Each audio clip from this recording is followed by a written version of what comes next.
नमस्कार मित्रों, मैं हूं उमंग श्रीवास्तव और आज हम लोग इस वीडियो में बात करेंगे मंगल के दोष की, जिसे आप लोग मांगलिक कहते हैं या मांगलिक दोष कहते हैं। जिससे आपने जनरली सुना होगा कि शादी अगर किसी मांगलिक और नॉन मांगलिक इंसान की हो जाए तो वर जो होता है उसकी 2.5 दिन में मृत्यु हो जाएगी। इस तरह की भ्रांति पूरे समाज में फैली हुई है, जो अपना हिंदू मैरिज कल्चर है। लास्ट मैंने कुछ वीडियो बनाई थी कुंडली मिलान के ऊपर, शादी के ऊपर और एस्ट्रोलॉजी के ऊपर। तो ये वाला डाउट काफ़ी ज़्यादा मेरे सामने आ रहा था कि ये इन सब चीज़ें, ये जो फिनोमेनास होते हैं, इनके बारे में आप बताइए कि कैसे ये सब चीज़ें काम करती हैं। तो ये जो छोटी छोटी बेसिक चीज़ें होती है, जैसे मांगलिक दोष हो गया, काल सर्प दोष हो गया, विष योग हो गया, अंगारा योग हो गया, गज केसरी योग हो गया, पराश्री योग हो गया। तो इस तरह की बहुत सारी चीज़ें होती है। बट मार्केट में जिससे सबसे ज़्यादा पैसा एस्ट्रोलॉजर्स, मैं ये नहीं कहूँगा कमा रहे हैं, मैं ये कहूँगा लूट रहे हैं, उसमें से one of the prominent thing is this mangal dosh. तो अब मैं आपको समझाता हूँ ये मंगल दोष होता क्या है और ये कैसे काम करता है और कैसे जो एस्ट्रोलॉजर्स हैं वो इसका फ़ायदा उठा के आपसे एक हेफ्टी अमाउंट चार्ज करते हैं और होता कुछ भी नहीं है।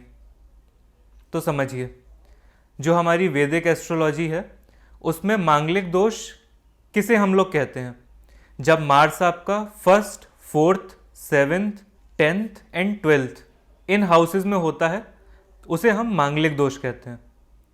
तो अब मंगल है क्या? नाम तो इसका मंगल है, मंगल यानी कुछ ऑस्पिशियस चीज़ की हम बात कर रहे हैं। तो मंगल यानी कि आपकी रिस्पॉन्सिबिलिटी लेने की जो एनर्जी है। अब जैसे सारे प्लैनेट्स होते हैं, मार्स है, सैटर्न है, राहु, केतु, जुपिटर, मून, तो ये सब क्या हैं? ये सारे प्लैनेट्स एनर्जीज को डिनोट करते हैं। अब एनर्जी हमें वैसे तो समझ में आ नहीं सकती।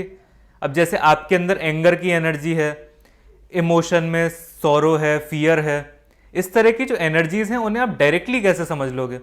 अब आप किसी से पूछो कि गुड़ का स्वाद कैसा होता है या चीनी का स्वाद कैसा होता है, लो लिख के बताओ, तो वो क्या लिखेगा? कुछ भी नहीं लिख सकता, क्योंकि एक एब्स्ट्रैक्ट चीज़ होती है। ऐसी एनर्जीज जो होती हैं हमारी लाइफ में वो भी एब्स्ट्रैक्ट होती हैं, तो उन्हें आप ऐसे डिफाइन नहीं कर सकते कि नमक जो होता है उसका स्वाद कैसा होता है। ये आप कैसे समझाओगे किसी और को जिसने आज तक कभी नमक टेस्ट भी नहीं किया?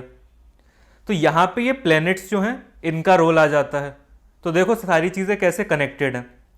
अब जैसे मार्स की एनर्जी है, तो मार्स कौन है? मंगल। सन राजा है, राजा के पास क्या होना ज़रूरी है? एक महामंत्री होना चाहिए और एक कमांडर होना चाहिए जो कि उसकी आर्मी की टेक केयर करे और वॉर पे जाए। तो राजा का कमांडर कौन हुआ? मार्स, यानी सन, मार्स। और महामंत्री कौन हुआ राजा का? मरकरी। तो आपने सुना होगा बुध आदित्य योग, यानी कि सन और मरकरी कंजंक्शन में है, उसे हम बुध आदित्य योग कहते हैं। तो किसी भी साम्राज्य के चलने के लिए तीनों लोग ही बहुत ज़्यादा ज़रूरी हैं। अब मार्स आपकी एबिलिटी होती है रिस्पॉन्सिबिलिटी लेने की। अब कोई वॉरियर है तो वो रिस्पॉन्सिबल जब तक नहीं है तब तक कैसे काम चलेगा? जब दुश्मन आक्रमण करेंगे तो उसे खुद से रिस्पॉन्सिबिलिटी लेके आगे बढ़ के लड़ने जाना होगा ना, बिना उसके तो नहीं हो सकता। तो मार्स वही एक इनोसेंट वॉरियर है जिसे हम लोगों ने इतना बदनाम कर रखा है, और यही सबसे बड़ा कारण है हमारे पिछले इतने सालों की गुलामी का। कभी आप लोग चाहो तो मैं इसे हिस्ट्री से कनेक्ट करके एक वीडियो और बनाऊंगा मंगल पे। आप अगर चाहते हैं तो नीचे कमेंट बॉक्स में लिख दीजिएगा कि कैसे हम लोग इतने साल गुलाम रहे क्योंकि हमने मार्स की एनर्जी को ठीक से नहीं समझा। तो अब मंगल क्या है? आपकी एबिलिटी टू टेक रिस्पॉन्सिबिलिटी। अब आप अपनी रिस्पॉन्सिबिलिटी ले रहे हो, समझ में आता है, आप जिंदगी में अच्छा करोगे।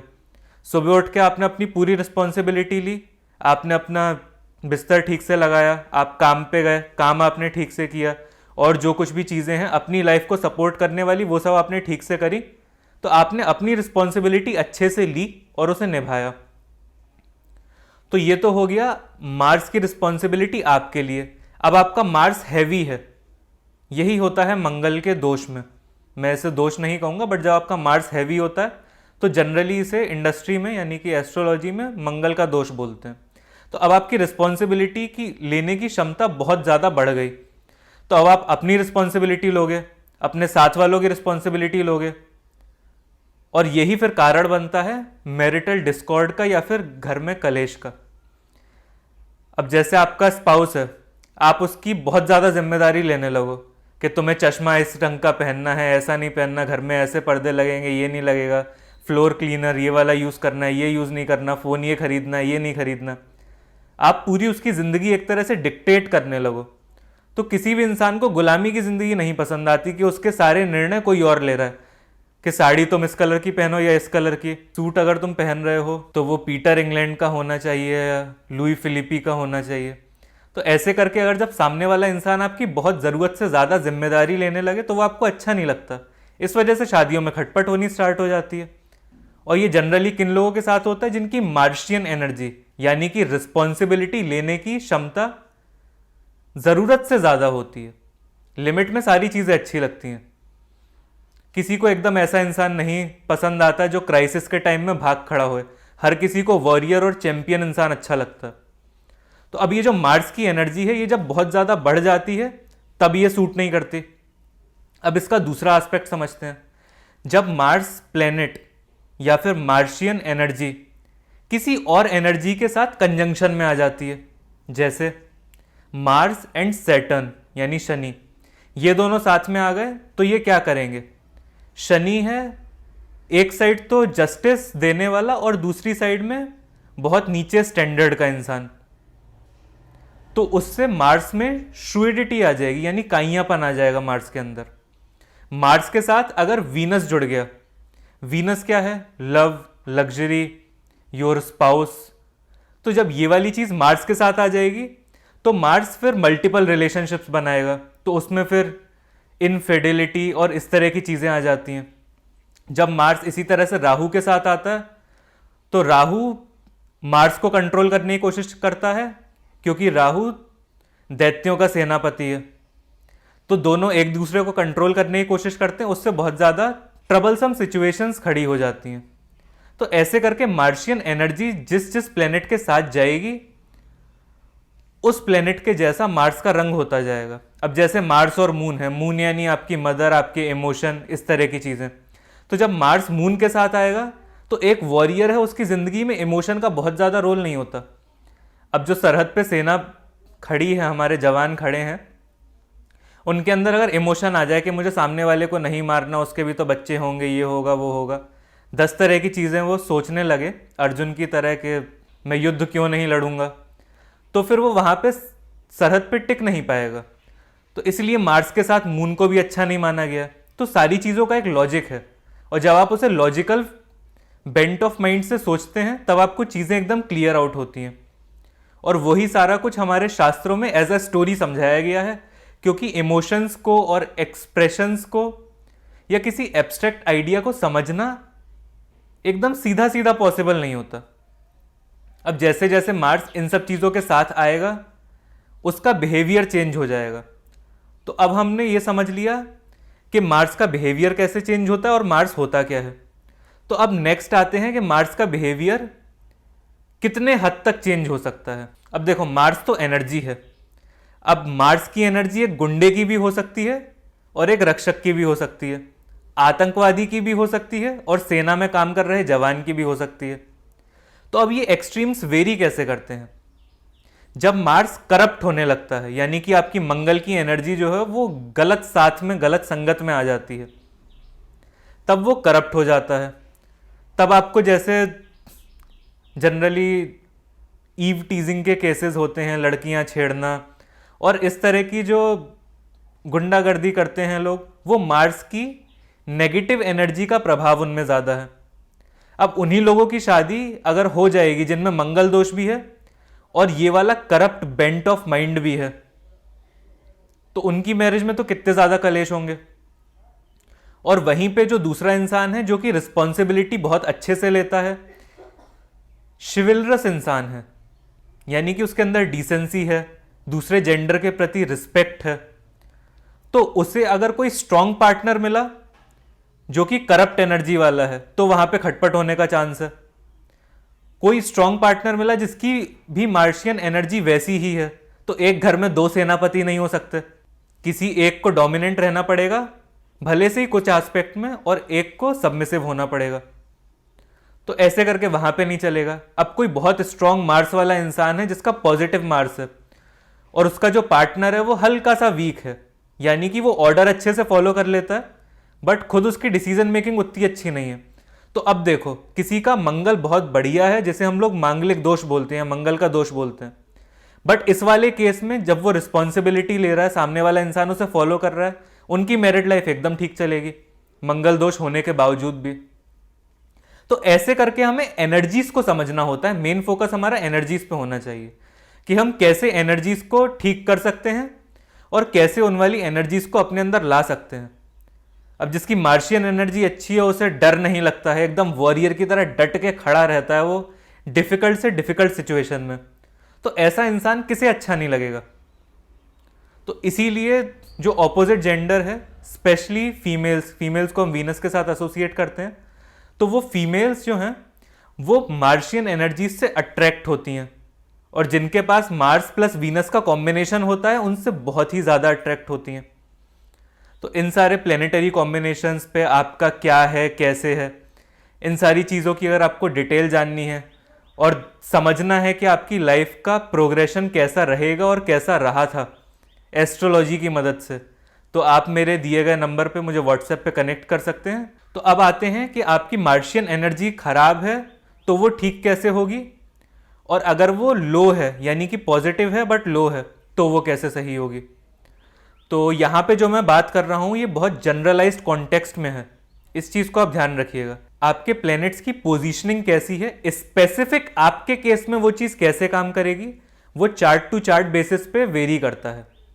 बट मार्स की कुछ कॉमन रेमेडीज होती हैं। अगर आपका मार्स खराब है तो उसे अच्छा करने के लिए, और अगर अच्छा है तो उसे बेहतरीन करने के लिए, क्योंकि कोई नेगेटिव एनर्जी है उसे आप बेहतरीन कर दोगे तो वो ज़्यादा नेगेटिव हो जाएगी। तो पहले अगर आपका मार्स खराब है तो आपको उसे ठीक करना पड़ेगा, उसके बाद हम उसे बेहतर करने की तरफ जाएंगे।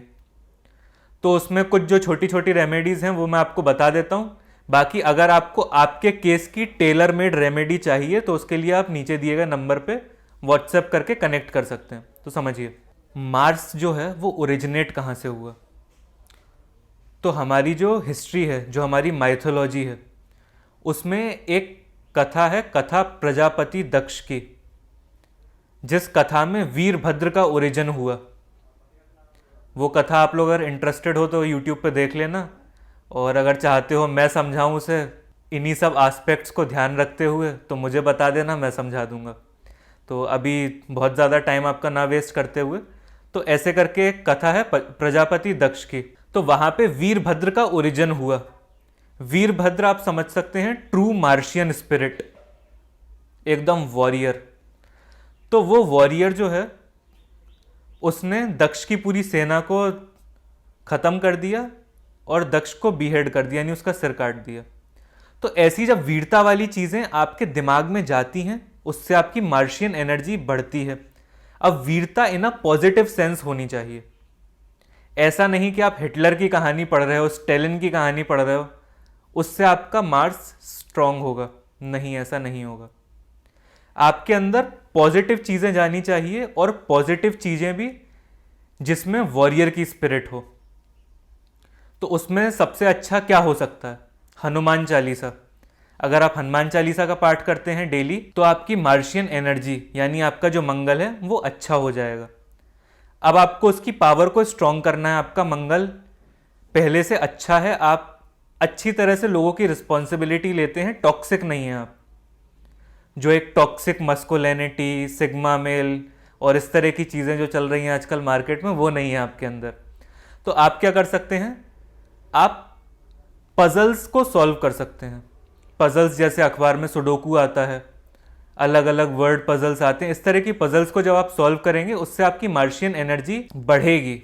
और मार्शियन एनर्जी जब आपकी वो बढ़ेगी उन पजल्स को सॉल्व करने से, क्योंकि मार्स इज ऑल्सो लॉजिक, तो इसलिए जब आपका लॉजिक इंक्रीज होगा तो आपकी डिसीजन मेकिंग अच्छी होगी। जब आपकी डिसीजन मेकिंग अच्छी होगी तो आप सामने वाले की रिस्पॉन्सिबिलिटी ले सकते हैं और अपनी रिस्पॉन्सिबिलिटी ले सकते हैं।